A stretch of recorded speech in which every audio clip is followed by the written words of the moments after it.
Garments শ্রমিক ফেডারেশনের পক্ষ থেকে গার্মেন্টস শ্রমিকদের নিয়ে আলোচনা করে বাংলাদেশে যে শ্রমিক অসন্তোষ সৃষ্টি হয়েছে সেখানে আসলে সাভার হেমেদপুরে অনেকগুলো ফ্যাক্টরিতে কোনো রকম শ্রমিক অসন্তোষ সৃষ্টি হয় নাই। সেজন্য আমরা গার্মেন্টস শ্রমিকদের হেমেদপুর কেন্দ্রিক সাভার কেন্দ্রিক যারা আছে তাদেরকে ধন্যবাদ জানাই। একই সাথে যে শ্রমিকদের আন্দোলনের ফসল হিসাবে যে মাসিক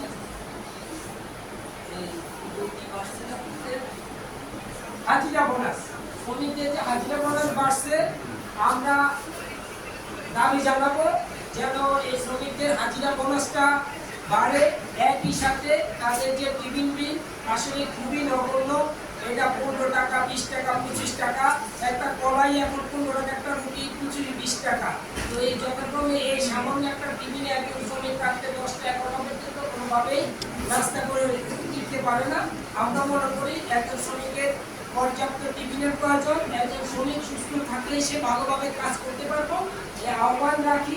একই সাথে আপনাদেরকে অনুরোধ করব, কোনোভাবেই রাস্তায় নেমে কাজ বন্ধ রেখে দাবি আদায় করা সম্ভব হবে না। দাবি আদায় করতে হলে আপনাদের ফ্যাক্টরিতে কি কি সমস্যা আছে, আপনাদের কি দাবি আছে, সে দাবিগুলো চিহ্নিত করে আপনারা আপনাদের প্রশাসনিক বিভাগ, মানব সম্পদ বিভাগ আছে, অ্যাডমিন সেকশন, সেই অ্যাডমিন সেকশনে দেন। ওনারা যদি আপনাদের দাবি না মানে তাহলে আপনারা মালিকের বরাবর একটা দরখাস্ত করে, এরপরও যদি না হয় আপনারা কলকারখানা অধিদপ্তর আছে, যুগ্ম শ্রম সম্পাদক আছে, ওনাদের বরাবর দরখাস্ত করে ইনশাল্লাহ আপনাদের যে সমস্যা আছে আশা করি সমাধান হবে। একান্তই যদি সমাধান না হয় তখন আপনারা রাস্তা বাইছে নিতে পারেন, ফেডারেশনে যেতে পারেন, তখন যাই একটা বিশৃঙ্খলা করতে পারেন। আপনাদের প্রতি আমরা সাভারে যারা আছেন তাদের কাছে অনুরোধ করব, কোনোভাবে শিল্পের বিশৃঙ্খলা করে এই দেশে কোনো রকম ক্ষতি করা যাবে না।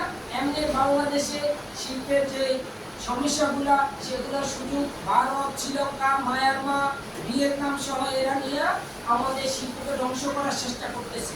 তো আপনাদের হাতে পায়ে ধরে বলবো, কোনোভাবে এই শিল্পকে ধ্বংস না করে কিভাবে উৎপাদন বৃদ্ধি করে এই শিল্পকে টিকে রাখা যায় সেটার জন্য সবাই এগিয়ে আসলে এই শিল্পকে প্রসার করা যাবে, এই দেশের উন্নয়ন সম্ভব হবে, এই গার্মেন্টস সেক্টর টিকে থাকবে বলে সবাইকে ধন্যবাদ। আসসালামু আলাইকুম।